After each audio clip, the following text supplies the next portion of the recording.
Today we're going to be taking you through step by step how to master the backstroke technique. Yeah, it is a stroke that for a lot of people can feel quite awkward and actually quite daunting because you can't see where you're going. So after today's video, hopefully you're going to go away feeling a lot more confident about the backstroke technique.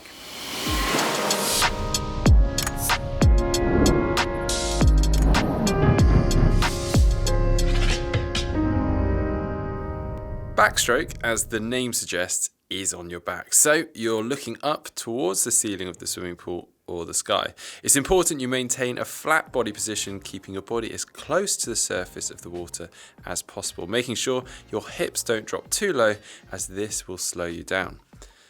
As with the freestyle technique, rotating your hips and shoulders in sync will allow you to generate more power and momentum in your stroke. As one arm lifts out of the water, the other starts the propulsive phase underneath the water. But we'll go into more detail on that later.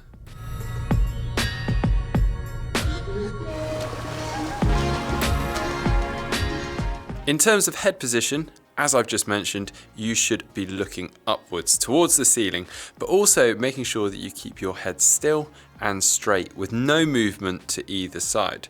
Your head almost acts like a rudder of a boat. Any movement will cause a change in direction. You should also keep your head relaxed rather than craning it forwards or out of the water. The level of the water should just cover your ears, leaving your mouth free and above the water to breathe whenever necessary, allowing you to develop a rhythm that works with your stroke pattern.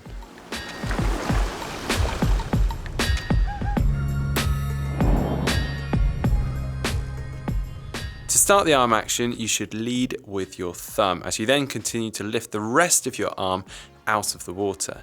The arm should be straight with the movement coming from your shoulder.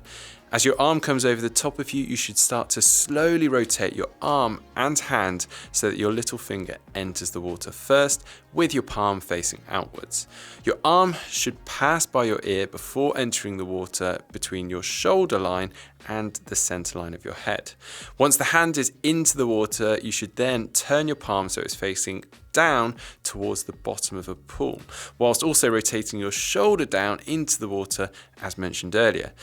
Then scale your hand outwards and downwards until it reaches a position in a line between your upper chest and shoulders with your elbow bent.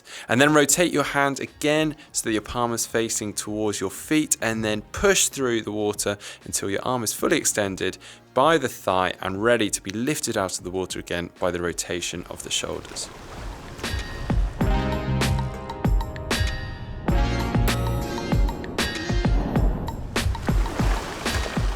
Moving on to the kick, this is similar to the flutter kick used in front crawl or freestyle, although obviously now on our backs. Your legs should kick in an alternate movement and make sure to kick from the hips rather than from the knees. On the downward beat, make sure to bend your knees slightly as your foot moves towards the bottom of the pool, and on the upbeat, extend and straighten your leg towards the surface of the water, accelerating the movement as you kick upwards.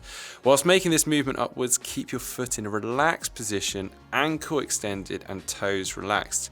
This will really improve the strength and flipper effect of that kick. This is the propulsive phase of the kick and ends when the leg is fully extended.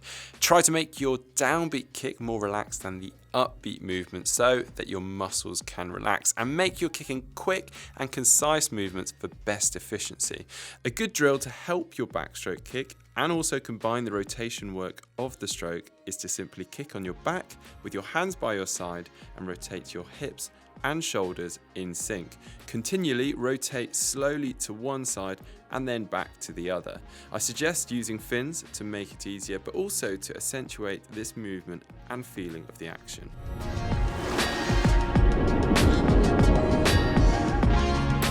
Now hopefully that's going to leave you a lot more confident swimming backstroke, especially since you're going in that direction that you can't see. Yeah, and as with all the strokes, I would actually really recommend that you get someone to take a look at your stroke, almost like an analysis, maybe just a fellow swimmer that's doing some training with you, and they feed back to you anything that you're doing right or doing wrong, and then you can go away and work on those technical points. Now, if you have enjoyed today's video and you've learned something from it, please do hit the thumbs up button. If you'd like to see more videos from Global Triathlon Network, you can click on the globe and subscribe to the channel. And if you would like to see our How to Swim freestyle video, you can see that by clicking just down here. And also, if you want to see a video all about how to breathe, you can find that here.